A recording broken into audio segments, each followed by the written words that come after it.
Enfant de Dieu. Que Dieu te bénisse, te garde, te protège. Béni soit notre soirée de lundi.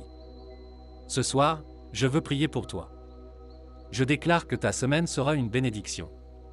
Une semaine de victoire, une semaine où Dieu ouvrira des portes, sous la grâce divine.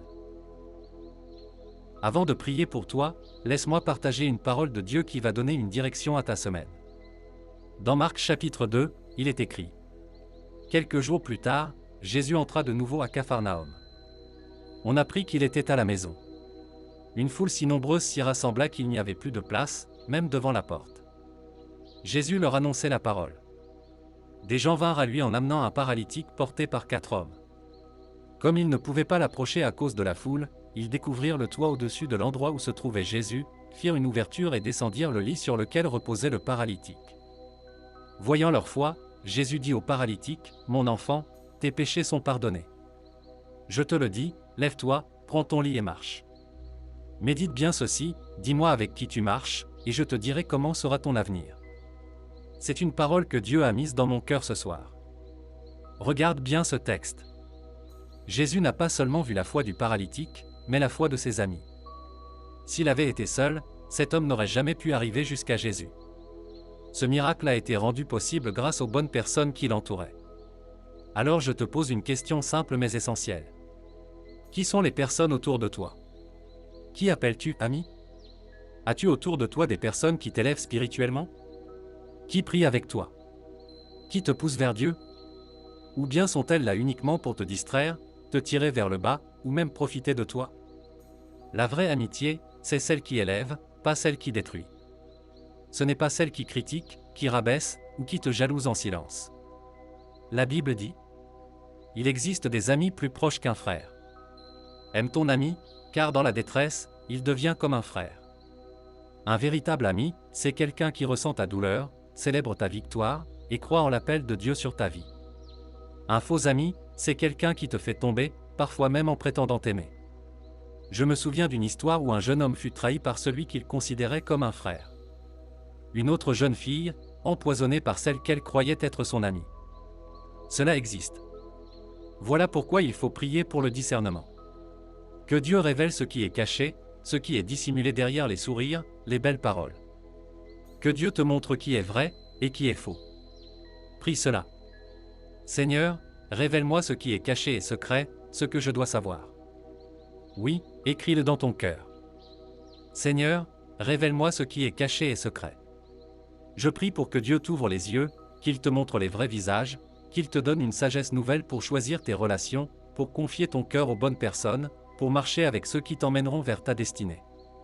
Si tu es ici pour la première fois, que le Seigneur Jésus-Christ te bénisse, te garde et te protège.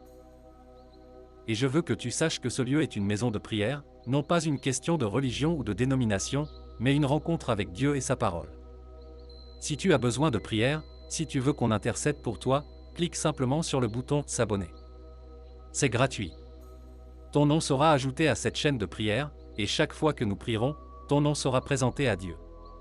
Clique aussi sur « J'aime », c'est une manière d'envoyer un signal à YouTube pour que d'autres personnes découvrent cette prière. Maintenant, prions ensemble, pour que Dieu révèle ce qui est caché et secret, pour que le Saint-Esprit ouvre tes yeux spirituels. Prière basée sur le psaume 91. Celui qui demeure sous l'abri du Très-Haut repose à l'ombre du Tout-Puissant. Je dis à l'Éternel, tu es mon refuge et ma forteresse, mon Dieu en qui je me confie. Il te délivrera du filet de l'oiseleur, de la peste et du mal. Il te couvrira de ses ailes, et tu trouveras refuge sous sa protection. Tu ne craindras ni la terreur de la nuit, ni la flèche qui vole de jour. Ni la peste dans les ténèbres, ni le fléau qui frappe en plein midi. 1000 tomberont à ton côté, 10 000 à ta droite, tu ne seras pas atteint. Aucun malheur ne t'arrivera, aucun fléau n'approchera de ta maison. Car il ordonnera à ses anges de te garder dans toutes tes voies.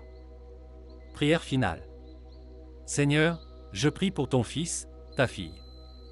Je te supplie de révéler tout ce qui est caché dans son entourage. Montre-lui les vrais visages.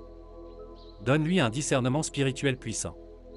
Éloigne les faux amis, les manipulateurs, les destructeurs. Entoure-le d'amis véritables, de personnes qui l'aideront à grandir, à se rapprocher de toi, à entrer dans sa destinée. Seigneur, prends soin de sa vie, protège-le, bénis-le. Que cette nouvelle semaine soit remplie de ta paix, de ta lumière et de tes victoires. Et nous prions ainsi. Notre Père qui es aux cieux, que ton nom soit sanctifié. Que ton règne vienne. Que ta volonté soit faite sur la terre comme au ciel. Donne-nous aujourd'hui notre pain quotidien.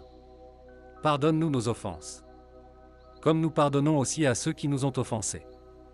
Ne nous laisse pas entrer en tentation, mais délivre-nous du mal. Car c'est à toi qu'appartiennent le règne, la puissance et la gloire, au siècle des siècles. Amen. Dis Amen. Dites merci Seigneur. Dites grâce à Dieu. Que Dieu t'ouvre les yeux, qu'il te protège, qu'il multiplie ses bénédictions dans ta vie. Et avant de partir, partage cette prière à cette personne. Que chaque partage soit une bénédiction envoyée et une bénédiction reçue en double dans ta vie. Je t'aime en Christ. Que Dieu te bénisse.